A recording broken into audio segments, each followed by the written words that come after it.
Ini ada kabar baik ya dari Como teman-teman. Gazeta mengatakan Cesc Fabregas akhirnya menolak bergabung ke Bayer Leverkusen yang baru saja ditinggal oleh Xabi Alonso. Sang pelatih asal Spanyol akan tetap bertahan di Como dan sudah menargetkan 3 pemain.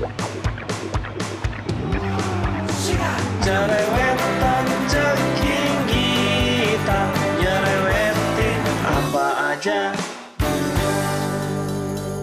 Teman-teman, yang sedang kalian saksikan saat ini adalah Cerewetin Seri A. Apa kabar teman-teman tifosi semuanya? Semoga dalam keadaan sehat. Hari ini gue punya beberapa berita menarik dari liga kesayangan kita, liga terbaik di dunia, Liga Calcio Seri A. Namun sebelum kita mulai cerewetin Seri A hari ini, gue ingin mengajak teman-teman tifosi semuanya untuk ikutan tebak skor Inter melawan Lazio yang hadiahnya disponsori oleh kawan kita Interisti dari Kalimantan Barat. Oke deh, langsung saja kita mulai cerewetin Seri A hari ini. Akan gue awali dari Coppa Italia. Bologna berhasil menjadi juara teman-teman setelah mengandaskan Milan 1-0 di partai final.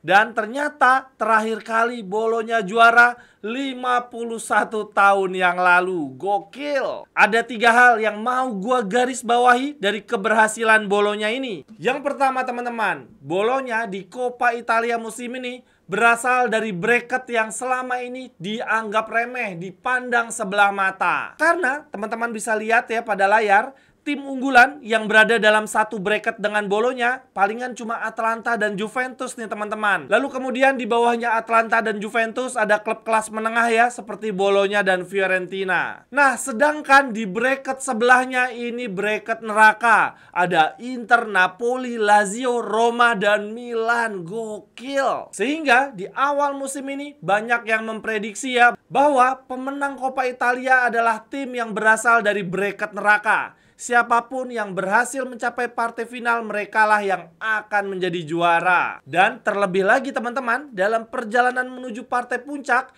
di bracketnya Bologna, tim-tim unggulan pada berguguran.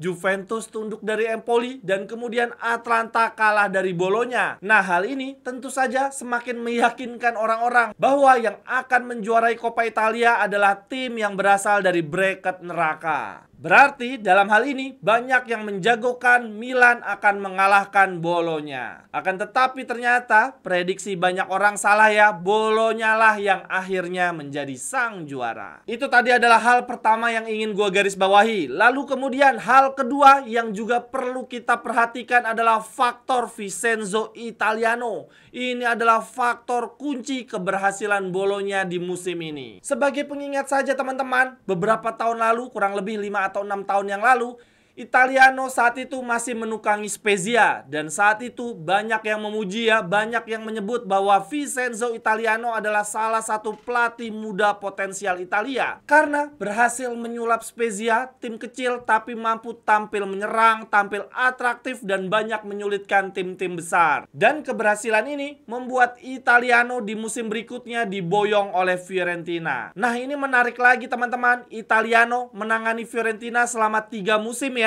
Sebelum Italiano datang teman-teman, Fiorentina selama 3 musim terakhirnya cuma finish di peringkat belasan. Nah, begitu ditangani oleh Italiano selama 3 musim dia di sana ya, Fiorentina selalu finish di zona Eropa. Dan bahkan 2 kali berturut-turut masuk final Conference League. Luar biasa. Namun sayangnya, manajemen Fiorentina tidak sabar ya, menganggap Italiano sudah mentok. Cuma bisa mengantar klub sampai dengan partai puncak saja, tidak sampai dengan juara. Oleh karenanya, Fiorentina kemudian melepas Italiano dan merekrut Palladino ya, yang kala itu dianggap sukses melatih Monza. Dan sekarang bisa kita lihat sendiri ya teman-teman, akhirnya seperti apa. Fiorentina di musim ini tidak mampu mencapai partai final Conference League. Sementara Italiano yang pindah ke Bologna justru berhasil meraih gelar juara. Berarti teman-teman, dari sisi pencapaian pribadi, Italiano di 3 musim terakhir selalu mencapai partai final, 2 kali Conference League dan 1 Coppa Italia, dan yang terakhir berhasil menjadi juara. Yang bikin luar biasa dari Italiano ini teman-teman, bukan cuma sekedar dia juara Coppa Italia ya, tetapi dia juga berhasil menghapus bayang-bayang Thiago Motta. Performa Bolonya di musim lalu di bawah asuhan Thiago Motta luar biasa ya, tetapi sayangnya di akhir musim pilar-pilar mereka dipretelin ya. Bolonya bukan cuma ditinggal oleh sang pelatih, tetapi juga pemain-pemain pilar lainnya seperti Calafiori, Siskae, dan juga Saelmakers. Tetapi ternyata bagi Italiano itu bukan masalah ya. Bolonya di musim ini tetap tampil epik. Selain menjuarai Coppa Italia, Bolonya di Liga Champions musim ini sebagai anak bawang berhasil meraih poin bersejarah bagi klub. Dan kemudian di Serie A sampai dengan Giornata ini mereka masih berpeluang untuk finish di zona Liga Champions. Kemudian lanjut, faktor yang ketiga yang perlu kita garis bawahi adalah direktur sport mereka teman-teman, Giovanni Sartori. Banyak yang tidak menyadari betapa pentingnya faktor Sartori teman-teman. Sebagai pengingat teman-teman, belasan tahun yang lalu Sartori adalah sosok di balik kesuksesan Chievo Verona finish di zona Liga Champions Serie A. Saat itu Chievo Verona dilatih oleh Luigi Del Neri ya teman-teman, dan mereka beranjak naik perlahan dari Serie C kemudian ke Serie B, ke Serie A, dan finish di zona Liga Champions. Luar biasa, dan sosok di belakang mereka ada sport director Giovanni Sartori. Lalu kemudian dari Chievo Verona, Sartori ini pindah ke Atalanta. Dia adalah sosok di balik kesuksesan Atalanta saat ini. Sartori berada di belakang layar Atalanta dari musim 2014 sampai dengan 2022 teman-teman. Menurut gua, performa konsisten Atalanta selama beberapa tahun terakhir ya selalu bersaing di papan atas klasemen ya karena andil Sartori ini. Dan kemudian dari Atalanta itulah tahun 2022 dia pindah ke Bolonya. Keberhasilan proyek Bolonya di 2 musim terakhir, musim lalu bersama Thiago Motta dan di musim ini bersama Italiano, tentu saja ini karena andil sporting director Giovanni Sartori. Menurut gue ya teman-teman, harusnya Milan, Juve, Napoli milih dia sih sebagai sporting director. Perannya dia ini kalau di Inter berarti kayak BP Marotta di eranya Steven Zhang. Kalau sekarang di Inter sporting directornya adalah Ausilio. Lalu kemudian hal menarik lainnya dari kemenangan Bolonya di Coppa Italia ini, berarti salah satu pemain mereka, Calabria teman-teman, berhasil meraih 2 gelar juara di 2 klub berbeda dalam 1 musim yang sama.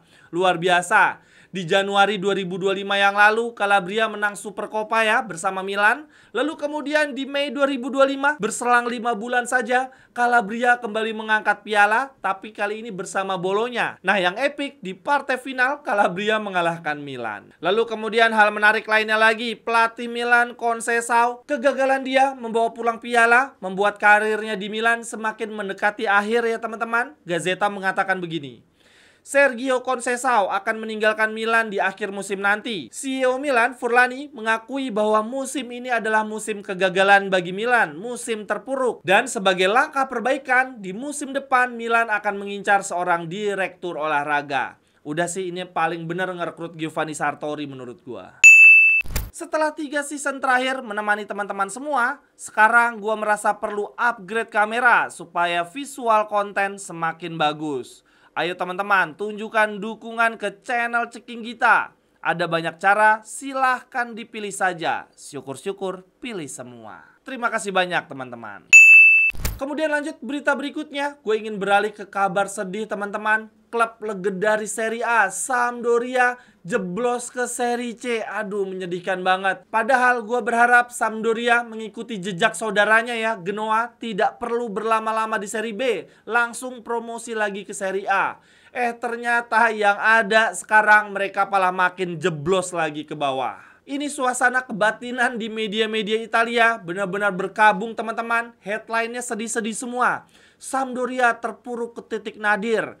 Bencana yang sudah diprediksi. Ada yang nulis air mata, mimpi buruk, dan lain sebagainya. Dan dari gua sendiri, kayaknya baru kemarin sore ngelihat Icardi, Skriniar berseragam Sampdoria. Sekarang mereka udah ada di Serie C. Lalu kemudian lanjut, berita lainnya dari Serie A. Ini ada kabar baik ya dari Como teman-teman. Gazeta mengatakan Cesc Fabregas akhirnya menolak bergabung ke Bayer Leverkusen yang baru saja ditinggal oleh Xabi Alonso. Sang pelatih asal Spanyol akan tetap bertahan di Como dan sudah menargetkan 3 pemain, yaitu Eric Garcia, Cristante, dan Yeremay Hernandez. Lalu kemudian lanjut kabar berikutnya lagi dari Juventus teman-teman. Gazeta mengatakan musim dari Kalulu di Juve sepertinya akan selesai setelah kartu merah yang dia dapatkan di partai lawan Lazio. Ada denda yang harus dia bayarkan sejumlah 50 sampai dengan 60 ribu yang akan dialokasikan untuk amal. Sang pemain menyalahkan dirinya sendiri atas kartu merah tersebut yang berisiko membuat dirinya akan terkena skorsing 2 pertandingan yang artinya tidak akan bermain lagi sampai dengan akhir musim nanti. Sekian dulu untuk Cerewetin Seri A hari ini teman-teman. Terima kasih untuk yang sudah menyaksikan. Kritik, saran, ajakan kerjasama,